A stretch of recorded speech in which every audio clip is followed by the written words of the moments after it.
U.S. says it shot down Iranian drone flying towards aircraft carrier. An Iranian drone was shot down as it aggressively approached an American aircraft carrier in the Arabian Sea on Tuesday, a U.S. military spokesman has said. An F-35C stealth fighter jet which took off from the USS Abraham Lincoln warship shot down the drone in self-defense to protect the aircraft carrier and its personnel, U.S. Central Command spokesman Captain Tim Hawkins said. The ship was approximately 500 miles from the Iranian coast when the drone approached it with unclear intent. It comes as the U.S. continues to build up a military presence in the region, with tensions high between Washington and Tehran.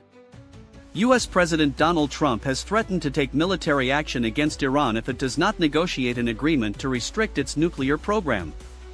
He previously raised the prospect of intervening during Tehran's deadly crackdown on anti-government demonstrations.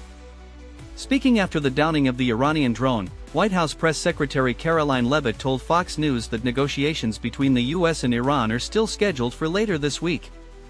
She said Trump remains committed to always pursuing diplomacy first, but added he has always a range of options on the table, and that includes the use of military force.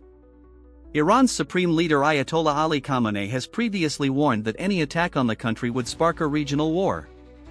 In a separate incident on Tuesday, the U.S. military said Iran's Islamic Revolutionary Guard Corps IRGC forces had harassed a U.S.-flagged, U-screwed merchant vessel in the Strait of Hormuz, the world's busiest oil shipping channel.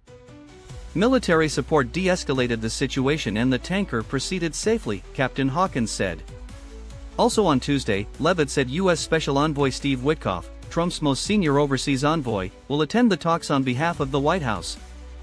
U.S. media had previously reported he would meet Iran's Foreign Minister Abbas Araghchi in Istanbul on Friday, with the foreign ministers of Egypt, Oman, Pakistan, Qatar, Saudi Arabia, and the United Arab Emirates also invited. But U.S. news website Axios has since cited two sources as saying Tehran wanted the venue moved to Oman, with only Iranian and U.S. officials present. Earlier on Tuesday, Iran's President Masoud Pezeshkian said Iran was ready to negotiate with the U.S. provided that a suitable environment exists. Ahead of the planned talks, Washington has repeatedly reminded Tehran of the U.S. strikes on Iran last year, which Trump said had obliterated the country's nuclear enrichment facilities. He said a fresh attack would be far worse than those airstrikes, which were launched last June during Israel's 12-day war with Iran. The Israeli military also targeted Iran's nuclear facilities and scientists during a short direct conflict, as well as its military commanders and missile arsenal. Tehran responded to the strikes by launching hundreds of missiles and drones at Israel. It also carried out a missile attack on a major U.S. airbase in Qatar. Iran has insisted its nuclear program is entirely peaceful and denies that it is seeking to develop nuclear weapons. Last week, Trump told reporters at the White House that Iranian officials do want to make a deal, and that they must commit to no nuclear and to stop killing protesters. The US-based human rights activists news agency IRANIAN has said it has confirmed the killing of 6,424 protesters, 152 children, 214 people associated with the government, and 58 bystanders. It is also investigating reports of another 11,280 deaths. Norway-based Iran Human Rights has warned that the final toll could exceed 25,000.